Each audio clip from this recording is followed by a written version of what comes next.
नमः शिवाय. नमस्कार सगळ्यांना. मी कविता नेहरे आणि तुमचं सगळ्यांचं स्वागत आहे अन्नपूर्णा बाय कविता नेहरे या यूट्यूब चॅनलवर. चला आज आपण बनवूया काहीतरी वेगळी रेसिपी. तर चला आपण सुरुवात करूया नवीन रेसिपीसाठी. घालवता आपण सुरुवात करूया नवीन रेसिपीसाठी. आणि हो जेवण बनवणे ही पोट भरण्याची गोष्ट नसून ती एक कला आहे आणि हीच कला तुम्ही सगळ्यांनी जपावी म्हणून मी तुमच्यासाठी अगदी सोप्या पद्धतीत घेऊन येते घरगुती रेसिपी, अगदी घरगुती सामग्रीमध्ये. तर नेहमी माझे व्हिडिओ शेवटपर्यंत बघा.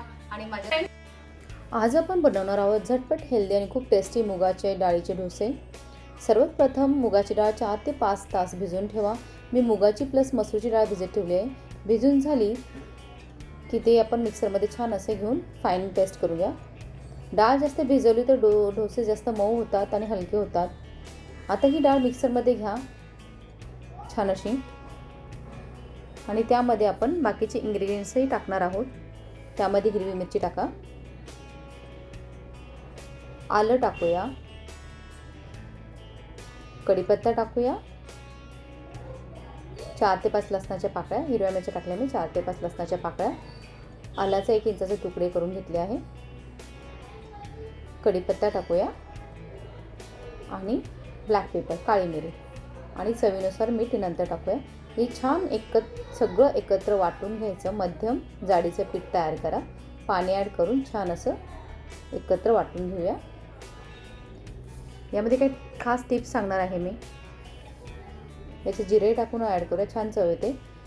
पीठ खूप जाड असेल तर डोसा कडक होतो आणि खूप पातळ असेल तर तुटतो. आणि आता तवा गरम करून थोडंसं तेल टाका आणि पीठ गोलाकार पसरावा. छान असं कोथिंबीर मीठ टाकून छान एक बॅटर तयार करून घेवा. आणि तवा खूप जास्त गरमही नको, नाहीतर डोसा नीट पसरत नाही. डोसा दोन्ही बाजूनी छान सोनेरी रंगाचा होईपर्यंत भाजा. डोसा छान असं बॅटर तयार झालं आहे. आता छान असं पॅन आपला गरम झाला आहे. याच्यावर आपण छान असं पीठ गोलाकार पसरवून घेऊया. असे सगळे डोसे आपले तयार करून घेऊया.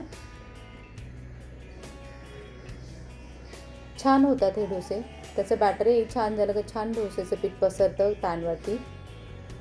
डोसा पलटताना घाई करू नका. एक बाजू नीट भाजली कीच पलटा. मुगाच्या डाळीचे डोसे प्रोटीनने भरपूर आणि वजन कमी करण्यासाठी उत्तम आहे.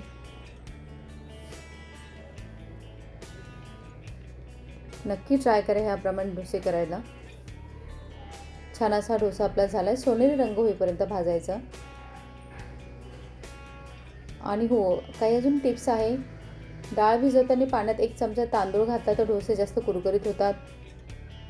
हिवाळ्यात डाळ कोमट पाण्यात भिजवा, पीठ मऊ निघतं. मिक्सरमध्ये वाटताना फार पाणी घालू नका, थोडं कमी घालूनच वाटा.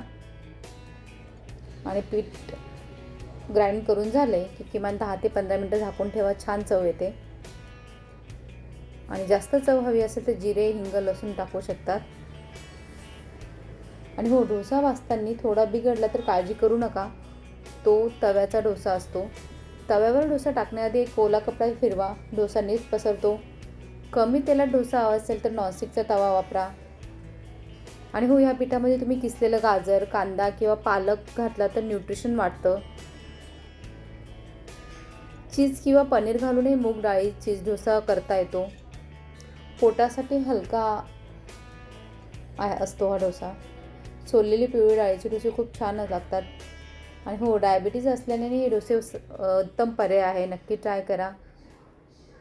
तुम्ही हे पीठ तयार करून फ्रीजमध्ये ठेवू शकतात. छान असे आपले डोसे तयार झालेले आहे.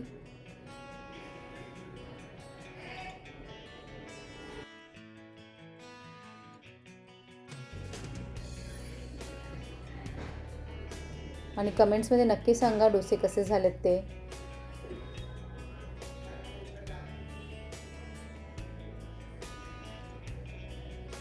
आणि मुगाच्या डाळीचे डोसे प्रोटीनने भरपूर आणि वजन कमी करण्यासाठी एकदम उत्तम पर्याय आहे. नक्की ट्राय करा. हे असले आपले आणि ह्या पद्धतीने करू शकता तुम्ही. डोसा पसरवून त्याच्यावरती थोडं तुम्ही झाकण ठेवून ते दोन्ही बाजूनी शेकतात लगेच आणि छान लागतात. तुम्ही ह्या पद्धतीने ट्राय करू शकतात. हे आपले गरमागरम डोसे तयार आहे. नक्की ट्राय करा. पुन्हा भेटूया एक नवीन चोळीसोबत,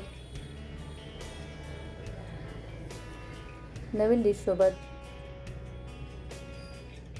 हा व्हिडिओ आवडल्यास लाईक करा, शेअर करा आणि नवीन असेल तर सबस्क्राईब करायला विसरू नका.